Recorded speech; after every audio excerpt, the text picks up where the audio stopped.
If you have ever walked through a multi-level subterranean concrete parking garage past 2 a.m., you know how deafening the silence feels. The heavy echo of footsteps against oil-stained concrete and the buzz of fluorescent fixtures can set anyone on edge.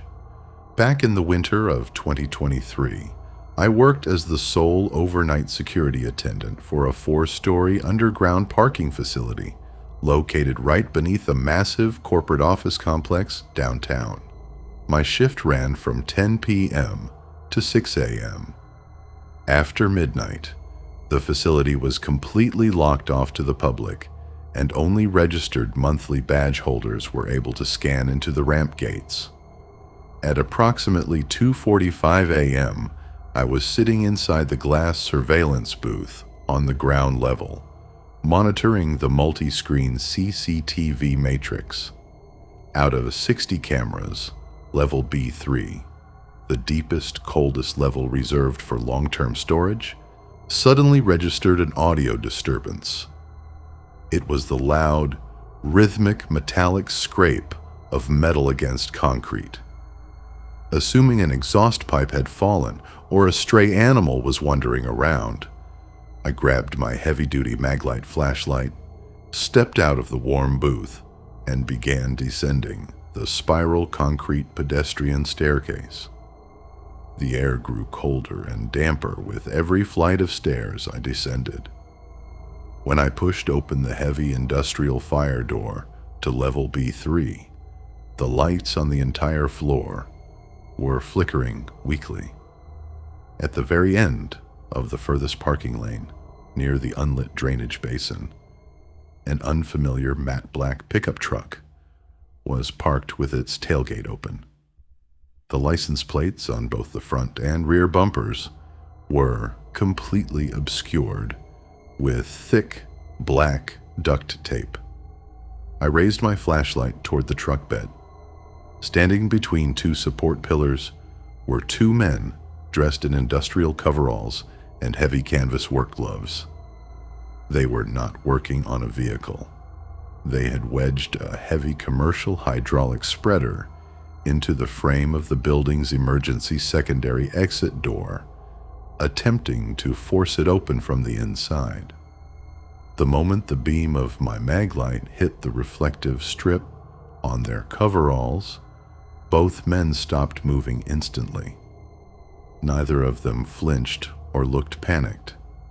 The taller man calmly turned his head toward me, pulled a large steel pry bar from the truck bed, and pointed it directly at my chest without uttering a single word.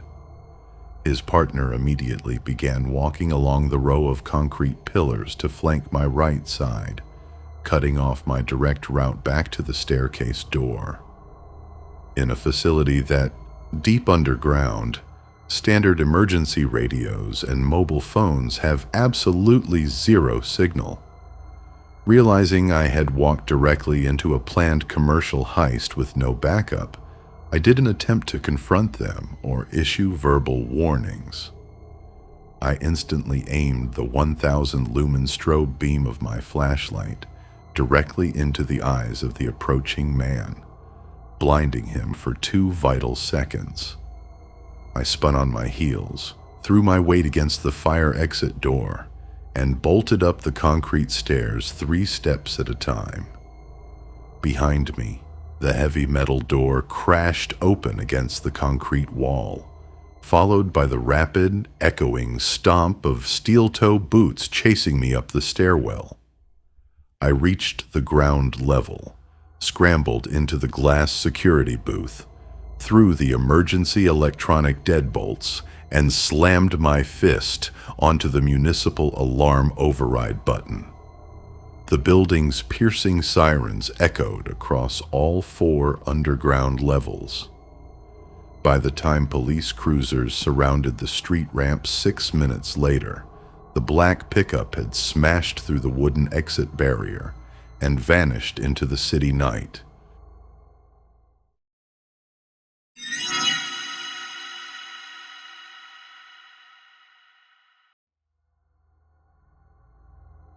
Outdoor self-storage facilities in the United States have a uniquely unnerving atmosphere.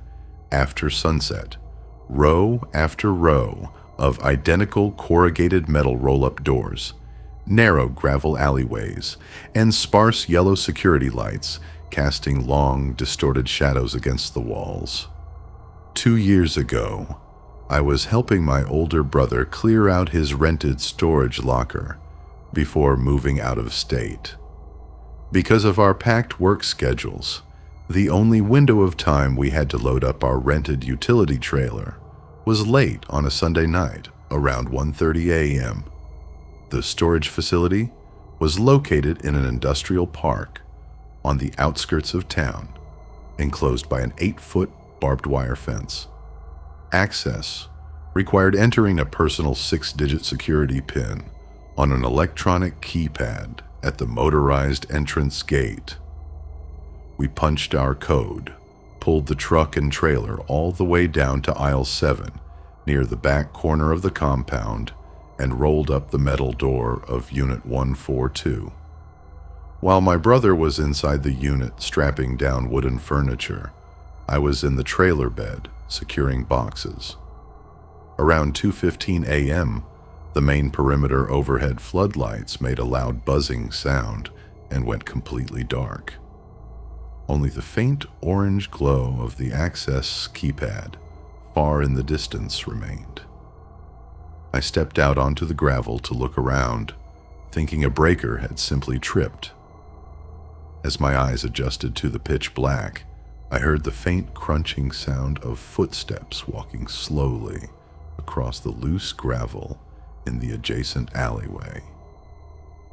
The footsteps were deliberate, pausing every few seconds right outside each unit door. I tapped my brother on the shoulder and told him to kill his headlamp. We stood in complete darkness inside the metal unit, listening intently. The footsteps approached aisle 7. In the dim moonlight, a dark figure holding a heavy set of bolt cutters stepped around the corner of the row. He walked right past the rear of our trailer, stopped directly at our unit opening, and reached his hand out to test the roll-up tracks. He clearly assumed the unit was unlocked and abandoned because of the darkness. Before we could move, a second person appeared behind him, carrying an unlit battery-powered angle grinder. They weren't there to rent a unit. They were systematically raiding lockers under the cover of the power outage.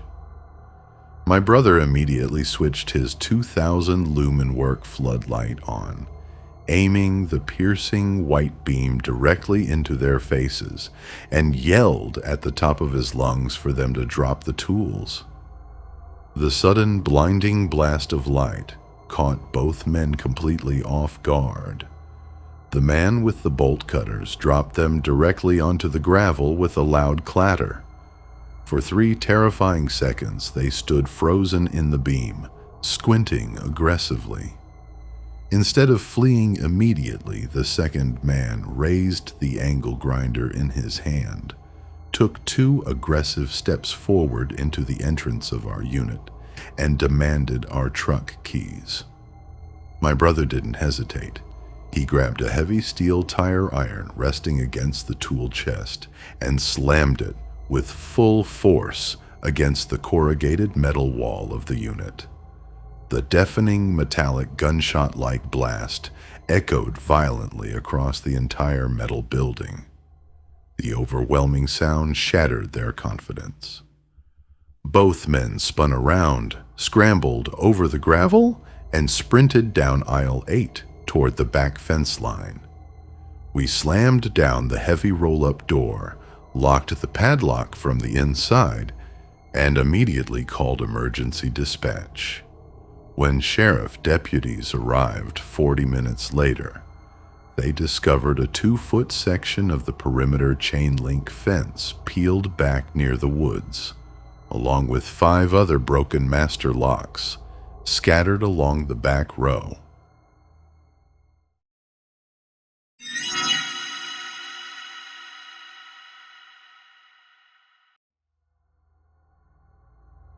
Road construction and structural infrastructure workers see parts of the highway network that normal drivers never even notice. In September of 2024, I was employed as a junior bridge inspection technician for a state transportation contractor. Our crew was assigned to perform laser scanning and ultrasonic structural testing on the support pillars beneath a massive 4-lane concrete highway, overpass, spanning a heavily wooded river valley. Because vibration from heavy truck traffic distorts the laser calibration, our testing had to be conducted between 1 a.m. and 4:30 a.m. when highway traffic was at absolute zero.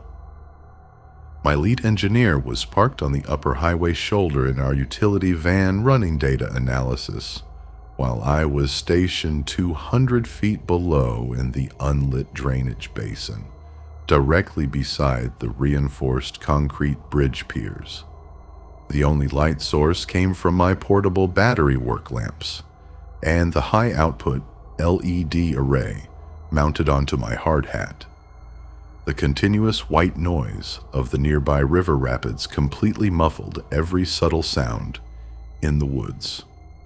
Around 2:50 a.m., as I was recalibrating the tripod scanner near Pier 3, I noticed a fresh set of tire tracks pressed into the soft river silt 50 yards downstream, leading directly into a dense cluster of willow trees where no maintenance access road existed. Parked deep in the mud beneath the tree branches was a heavily battered dark green sedan with its headlights off and all 4 doors slightly ajar. Thinking an impaired driver had crashed off the embankment earlier in the evening, I grabbed my radio and reported the vehicle to my lead tech up on the bridge deck. He told me to stay clear while he dialed the highway patrol dispatch. As I stood by the pillar waiting, the beam of my headlamp caught 3 individuals emerging from the riverbank brush near the sedan.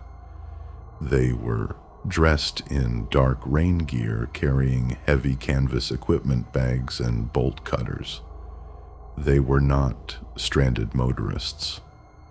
They had deliberately driven down the utility drainage canal to strip thousands of feet of industrial high-voltage copper grounding cables connecting the bridge lightning mitigation grid.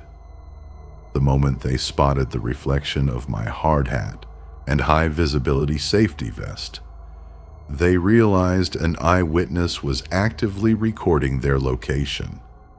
One of the men dropped his gear bag, pulled a heavy steel pipe wrench from his belt, and began wading rapidly across the shallow riverbed, directly toward my support pier. His 2 partners fanned out along the muddy bank to cut off the concrete access stairs leading back up to the road. The climb back up the bridge embankment was nearly 50 vertical feet of loose riprap gravel and concrete steps.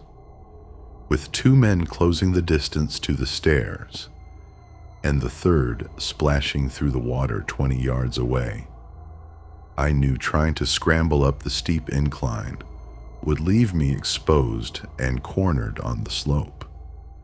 Instead of running for the staircase, I sprinted straight for the locked steel cage surrounding the main high-voltage transformer box mounted directly to the central pier. I entered the emergency physical key code, pulled the heavy steel door open, slipped inside the locked cage, and threw the interior safety lock bar into place. Less than 10 seconds later, the man with the pipe wrench reached the cage, slamming the heavy iron tool violently against the reinforced steel mesh, screaming for me to open the latch and hand over my phone and radio. The other 2 surrounded the enclosure, attempting to wedge a pry bar into the locking mechanism. I held my radio antenna against the top mesh to get clear transmission and screamed the exact mile marker and bridge pillar coordinates to my lead engineer above. Through the mesh, I could hear the roar of the contractor van's diesel engine overhead as my partner pulled directly over the pier railing and blasted the air horns. 2 minutes later, the flashing red and blue lights of state patrol cruisers lit up the bridge deck above. Hearing the sirens descending down the maintenance access road, all 3 men abandoned their tools, scrambled back to the green sedan, and tore through the riverbed gravel into the dark wilderness.